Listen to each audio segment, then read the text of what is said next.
O mundo cada vez mais globalizado impõe alguns problemas. Se temos facilidades de fazer vendas e de comprar do mundo todo, se alguma coisa sai fora da órbita, não fica nada bem. É o que está acontecendo, inclusive, neste momento no mundo. É que o nosso agronegócio cresceu bastante, é pujante, mas precisa também vender e comercializar, claro, comercializando os seus produtos, mas também comprando insumos. Temos ainda uma guerra que não acaba de jeito nenhum entre Rússia e Ucrânia, uma pandemia que ainda não terminou. E o que a gente pode esperar desse impacto dos problemas do lockdown na China até a guerra entre Rússia e Ucrânia no que diz respeito ao agro? É o que a gente vai discutir agora no AgroB, que entra no ar.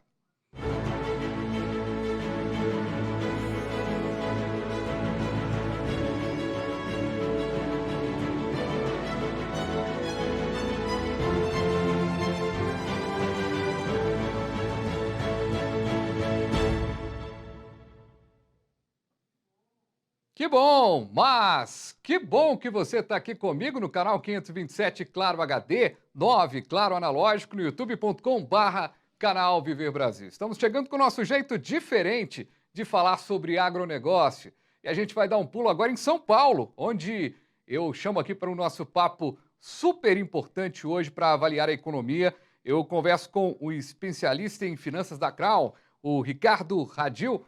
Ô, Ricardo, seja muito bem-vindo pela primeira vez aqui ao AgroB para a gente falar dessa globalização. É China, Rússia, Ucrânia e o nosso agro. Muito obrigado pelo convite, Frade. Realmente um assunto que eu ia perguntar. Nós temos umas 2 horas e meia para falar? Pois é, esse aqui é o desafio. Dava para parar a programação aqui do canal Viver Brasil e a gente falar o dia inteiro sobre isso, né? Porque realmente é um tema que mexe demais com a economia. A gente, no dia a dia, né, Radil, a gente tem uma oportunidade, né, de falar sobre economia e agronegócio, e a gente, no dia a dia, a gente entende, né, o que é comprar ali no dia a dia, ver o produto mais caro, mas atrás daquele produto mais alto no varejão, ali no sacolão, tem muita coisa escondida e muita coisa que define aquilo, né? Bom, na verdade, é um grande desafio falar em alguns minutos desse tema, porque, na verdade, é o coração da vida humana, né? É o chamado food chain, ou seja, a cadeia alimentar, digamos, falando do ser humano especificamente, onde, logicamente, a parte do agro tem uma importância capital, né? Uhum. Quando a gente fala dessa cadeia alimentar, a gente está falando, assim, resumidamente, de plantar, colher e transportar até o consumidor. Não tenho dúvida que em tempos de maior aperto de qualquer tipo, basicamente econômico, uma das coisas mais importantes para manter é realmente a segurança alimentar de todas as pessoas do mundo. E como você falou, olha, hoje a globalização é uma realidade. Uhum. Tem muita gente que hoje está tentando falar que não gosta ou tentando fazer alguns movimentos contra, mas eu acho que é muito difícil. Hoje tudo foi aberto e nenhum país está totalmente isolado, apesar de que a China pensa que pode estar, mas não está. Ou sofre as consequências, ou acaba exportando consequências de tudo que se passa lá também. Certo? Verdade. Eu, O, eu, eu o, realmente... Não, Rodil, pode falar. eu até te corrigi que eu te chamei de Radil, né? Porque veio o rádio na minha cabeça, mas é Rodil o nome, o sobrenome. Ricardo Rodil. Eu Não, separei aqui, sem problema. eu separei aqui um trecho que eu retirei aqui do Instagram do Ricardo Amorim. Ele fala uma coisa que quis trazer aqui para a nossa roda para a gente comentar sobre a importância do que é hoje o agro. um lado positivo também do que ele fala, mas vamos acompanhar. Hoje a China tem uma renda per capita parecida com a brasileira. A China é um país rico, não significa que os chineses em geral sejam ricos. E principalmente há 20 anos, a China era um país de gente pobre, coisa que na Índia ainda é verdade. A renda per capita indiana é 1/5 da renda per capita no Brasil. O que significa o seguinte: esses países crescendo muito, demanda de alimentos pode de crescer. Esses países crescendo muito, a demanda por alimentos pode crescer. Eu gostei muito dessa definição, porque a gente, eu acho que é uma definição que a gente olha um copo meio cheio, né? Porque a gente vê esse processo acontecendo, né, do agronegócio, e eu lendo, para a gente bater um papo aqui, e vendo que muitos analistas acreditam que não vai ter dificuldade o agronegócio, mesmo com essas complicações todas, porque o mundo precisa de comer, precisa se alimentar. Mas, essa análise do Ricardo Amorim é bem interessante. Eu queria ter a sua análise também sobre esse aumento, porque a China e a Índia, elas se transformaram em grandes potências, mas o povo chinês e o povo indiano não são uma grande potência. E isso pode modificar e ser bom para o Brasil em termos de globalização, né? Olha, eu vou dar um passinho atrás e falar um pouquinho de alguns termos complicados e meio sisudos de macroeconomia. Na verdade, o agronegócio está inserido na cadeia de produção e consumo mais importante do mundo. E o Brasil está entre os principais países do chamado breadbasket, quer dizer, a cesta dos pães, quer dizer, o alimento mais elementar. Qualquer coisa que aconteça nesses países, e é o que nós estamos vendo no Brasil também, é um grande problema. Por quê? Vamos aí ao conceito macroeconômico. Tentar fazer muito mais o conceito dos exemplos. Tanto alimentos como remédios tem uma demanda que em economia se chama de inelástica. Quer dizer, inelástica? Quer dizer, não é quando sobe o preço que o consumo desce proporcionalmente, nem quando baixa o preço o consumo sobe proporcionalmente. Por quê? Não é porque o arroz dobrou de preço que eu não vou comer. Eu posso trocar, posso fazer substituições. E, do mesmo modo, na hora que o arroz reduz substancialmente seu preço, eu não vou comer mais arroz todo dia só porque está mais barato. Então, isso chamamos de demanda inelástica. E isto faz com que a cadeia inteira de produção e consumo do agronegócio seja extremamente importante e tenha que, dentro do possível, conservar esses níveis de produção e, como você falou, por causa desses países que estão demandando cada vez mais, está em uma linha crescente, quer dizer, tem que crescer a produção de alimentos. E aí o agronegócio é fundamental. Tudo vem da terra. Tudo, absolutamente tudo que nós comemos vem da terra. Pode estar mais processado ou menos processado, mas vem da terra. Quer dizer, a base de todo esse movimento é o agronegócio. Então, o que está acontecendo com esse lockdown na China, com os aumentos de demanda?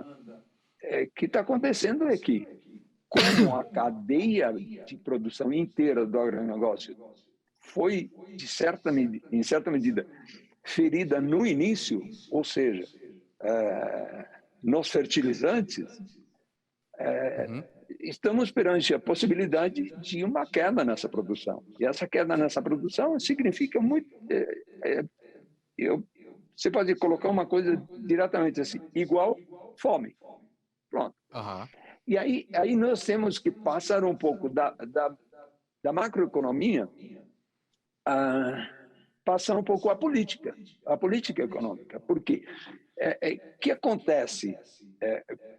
Nós podemos, assim, grosseiramente, dividir a sociedade em 3 estágios, digamos. Os muito ricos, aqueles que não vão, de qualquer maneira, modificar seus hábitos de consumo perante qualquer tipo de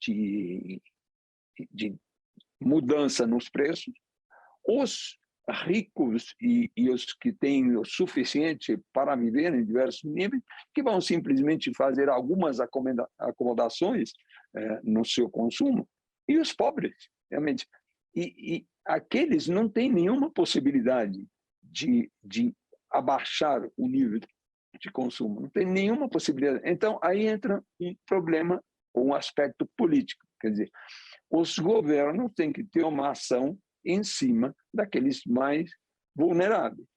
E até isso, hoje, em termos internacionais, está criando problema, porque tem vários países que estão tomando medidas para proteger, digamos, essa parte da alimentação da população como toda.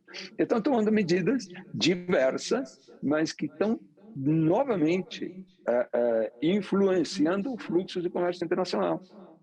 Rodil, Por agora... exemplo, governo... Sim. Agora, por exemplo, se a gente... Essa influência toda, né? A gente está falando aqui sobre como que a globalização ela tem os seus lados super positivos, né, no que diz respeito... Eu acho que o agronegócio brasileiro ele é um exemplo de que a globalização é positiva para mercados, né? Mas, ao mesmo tempo, você está falando de uma coisa super importante. Se essa produção ela cai e a gente depende, é um país hoje que alimenta o mundo, vamos dizer que o insumo ali da Rússia, por exemplo, que se alimenta de vários produtos que o Brasil é responsável, olha que cadeia complexa, né? Você tem a falta do insumo da Rússia e, ao mesmo tempo, você tem a falta do alimento do Brasil para o resto do mundo. Se a China está parada em lockdown e ela não produz, e aí a tecnologia que hoje também está junto com o que é feito no agro, se alguma máquina hoje agrícola, de repente, para e eu não tenho dispositivo porque a China não está distribuindo, eu também paro a produção. Ou seja, está tudo muito interligado. Né? E veja bem, eu estava pensando agora nesse exemplo que você deu, num certo nível de leviandade com que nós tomamos inicialmente as consequências, naquele então, da pandemia, quando começaram a faltar chips para certos luxos de equipamentos de carro. Gente, isso, comparado com a cadeia alimentar, é absolutamente pífio, né? desprezível. Quer dizer, não é uma preocupação, digamos, legítima neste momento em que o problema é fome. Quer dizer, o agronegócio, a cadeia alimentar como um todo, vai direto nesse ponto, fome.